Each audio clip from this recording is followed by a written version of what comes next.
Subscribe करें और देखें एक दिल दहला देने वाली हॉरर स्टोरी।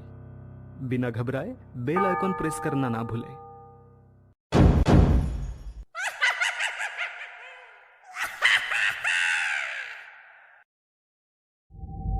इस कहानी के लेखक हैं संजय कामले। सुबह होने को थी पर सूरज अभी निकला नहीं था। ट्रक की ड्राइविंग सीट पर बेहोशी की हालत में पड़े सखाराम को थोड़ा होश आया। मतलब किसी ने मुंह पर पानी मारकर जैसे उसे उठाया था। उसका ट्रक सड़क छोड़कर एक वीरान से घास के मैदान पर खड़ा था। वह ट्रक से नीचे उतरकर हैरान परेशान होकर चारों ओर देखने लगा। तभी पीछे कुछ दूरी पर उसे लोगों की भीड़ दिखी, जिसमें से कुछ लोग जमीन पर कुछ निहारते हुए आपस में बातें कर रहे थे। थोड़ा हैरान होकर वो भीड़ से लोगों को हटाते हुए अंदर जाने लगा। लोगों के चेहरे पर दहशत का माहौल था। सब एक दूसरे की तरफ देखकर हैरानी से बात कर रहे थे। उसने देखा तो जमीन पर उसी के ट्रक के टायर के निशान थे, पर एक जगह खूब सारा कीचड़ फैला हुआ था।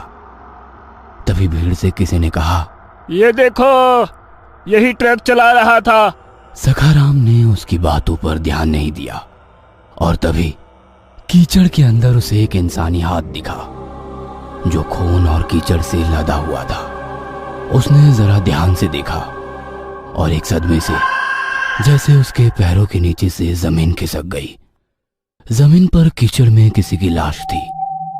कीचड़ की वजह से पहचान में ना आने वाली उस लाश को देखकर सखाराम जैसे चक्कर खाकर गिर गए और उनके कानों में उनके ट्रक के क्लीनर सुनील की आवाज गूंजने लगी, जो कल रात वो डर के मारे बोल रहा था। अन्ना, ट्रक के सामने कोई आया था क्या? बोलो ना, आपने किसी को ट्रक से कुचला है क्या? अन्ना, मुझे बहुत डर लग रहा है। कल रात की सुनील की वो आवाज अब सखाराम के कानों में गूंजती। वो आवाज कम होने लगी। आंखें खोली तो वो लोगों से घिरे थे। सखाराम के कानों पर पड़ने वाली लोगों की वो बातें और आवाजें धीरे धीरे कम होने लगी। उसे आवाज आ रही थी तो सिर्फ एम्बुलेंस के सायरन की। वो आवाज सुनकर मानो जैसे उसका दिमाग सुन्न पड़ने लगा।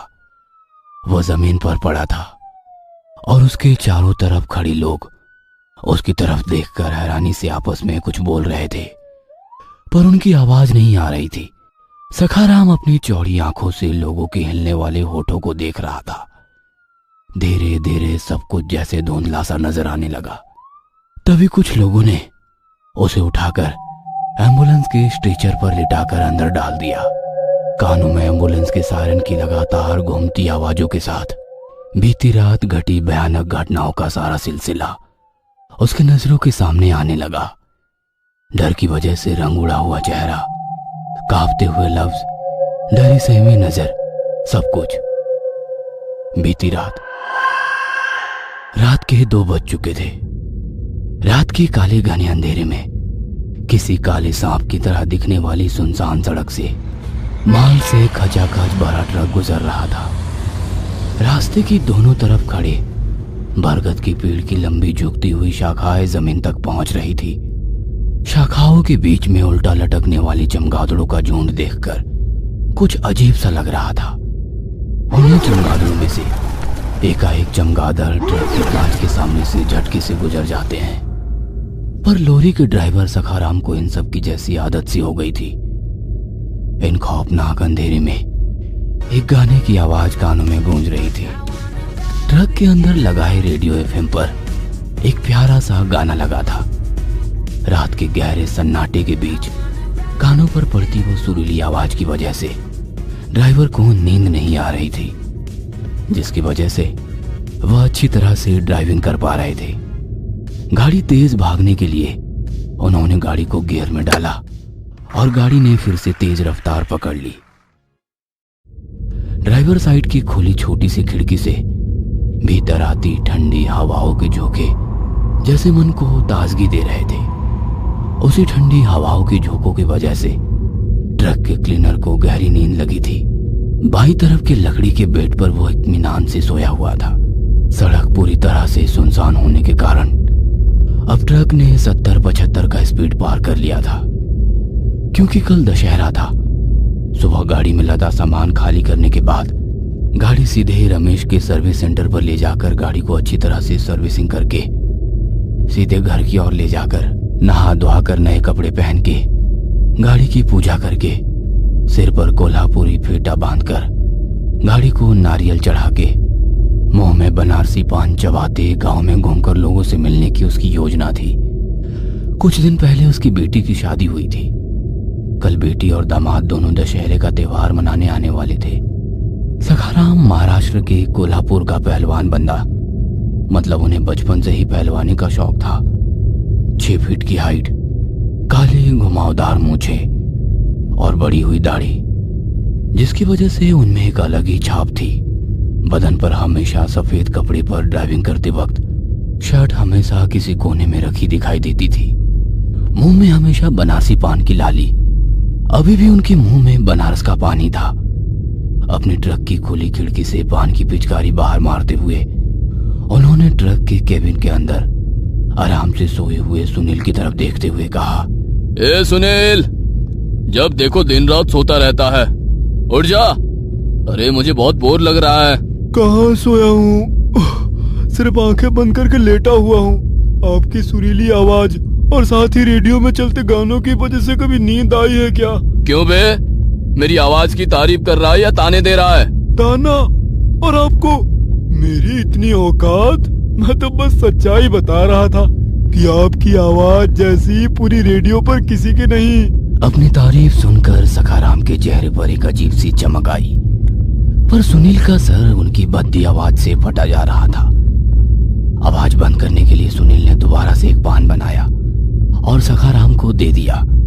खुश होते हुए सखाराम बोले, यार तू मेरा इतना ख्याल रखता है ना, जितना मेरी घरवाली भी मेरा ख्याल नहीं रखती।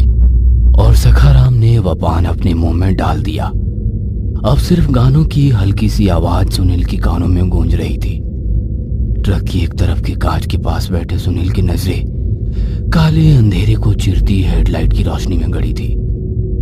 सड़क की दोनों तरफ दिखने वाली घनी झाड़ियां अब कुछ कम होती हुई दिखाई देने लगी। कुछ ही देर में उनका ट्रक एक वीरान सी जगह से गुजरने लगा। सड़क कच्ची होने के कारण ट्रक के पहियों से उठने वाला धूल का बादल हवा में एक लकीर सा बना रहा था। सड़क काफी कच्ची होने के कारण ट्रक का स्पीड भी काफी कम था। सड़क के दोनों तरफ दूर दूर तक हरी घास का मैदान नजर आ रहा था। चारों ओर फैली रात के घने काले अंधेरे को चीरते हुए गाड़ी के हेडलाइट में दिखाई देने वाला वो लंबा दूर दूर तक फैला घास का मैदान खत्म होने का नाम ही नहीं ले रहा था।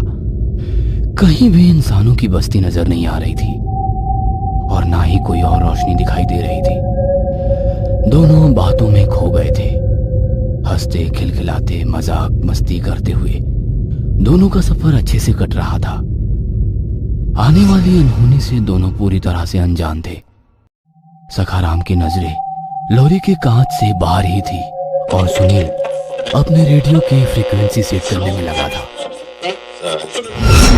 कि तभी एकदम से गाड़ी का स्टीयरिंग पूरी ताकत से मोड़ते हुए सखाराम ने गाड़ी की ब्रेक लगाई। एक लॉरी के पहिए कुछ फीट तक कच्ची सड़क की मिट्टी और बोर बोरे रेत के ऊपर से खर खर इस तरह की आवाज करते हुए घसीट कर आखिर तक गए।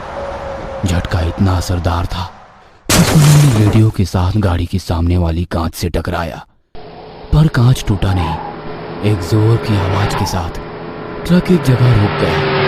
ट्रक का इंजन अभी भी शुरू था। घर घर आवाज करते हुए ट्रक का इंजन लगातार वाइब्रेट कर रहा था। सुनील ने खुद को संभालते हुए सखाराम की तरफ देखा। डर के मारे उनका चेहरा सफेद पड़ चुका था। दहशत भरी आंखों से सखाराम की तरफ देखते हुए सुनील ने पूछा, अन्ना अन्ना क्या हुआ? नींद आ रही है क्या, या आपने किसी को ठोक दिया? डर के कारण सखाराम के दिल की धड़कन तेज हो गई थी। कुछ ही सेकंड में उनका गला पूरी तरह से सूख गया था। अपनी खुली आंखों से वो सामने वाली कांच से दूर तक नजर आने वाली सड़क को देख रहे थे। अन्ना आप बोलते क्यों नहीं? क्या हुआ? नींद आ रही है क्या आपको? अगर नींद आ रही है तो कुछ देर आराम कर लीजिए। दोबारा सुनील ने उनकी तरफ देखते हुए कहा। सुनील की आवाज सुनकर सखाराम एकदम से होश में आ गए। कांपती हुई आवाज में सखाराम ने कहा, नींद नहीं आ रही, लेकिन शायद हमने किसी को ठोक दिया है। ठोक दिया? तो ट्रक क्यों रोका? जल्दी शुरू करो और भागो यहाँ से। अगर पकड़े गए तो मुसीबत होगी। नहीं, अगर वो इंसान जिंदा होगा तो। कहते हुए ट्रक के सामने वाली हेडलाइट वैसे ही शुरू रखकर सखाराम नीचे उतरे। सुनील भी दूसरी तरफ से नीचे उतर गया। दोनों ही एक के बाद एक ट्रक के पहिए देखने शुरू कर दिए। कच्ची सड़क होने के कारण धूल मिट्टी का एक गुब्बार उनके ट्रक के आसपास तैयार हो गया, जिसके कारण कुछ भी साफ साफ नजर नहीं आ रहा था। मोबाइल का टॉर्च ऑन करते हुए दोनों ट्रक के पहियों को देखने लगे, पर कुछ भी नहीं था। ना किसी का खून, ना वैसा कोई निशान नजर आ रहा था। ट्रक के पहिए पूरी तरह से सूखे थे। इसका मतलब कोई हादसा नहीं हुआ था। अन्ना, शायद आपको नींद आ रही है। जरूर कुछ वहम हुआ है आपको। कुछ देर आराम कर लीजिए। सुनील की बातें सुनकर सखाराम चुपचाप खड़ा रहा। उसने साफ साफ किसी को ट्रक के सामने से दौड़ते हुए जाते देखा था। एक सफेद आकृति, इंसान जैसे दिखने वाली, पलक झपकते ही ट्रक के सामने से गुजरी। सखाराम के दिमाग में एक ही बात लगातार घूम रही थी, आखिर वो क्या था?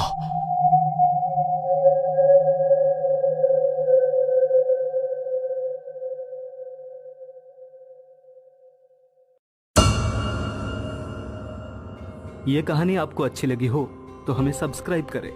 हमारा इंस्टाग्राम और फेसबुक पेज जरूर फॉलो करें। अगर आपके पास ऐसी ही कोई कहानी हो तो हमें कमेंट बॉक्स में भेजें। हम कोशिश करेंगे कि अगली एनिमेटेड स्टोरी आपकी होगी।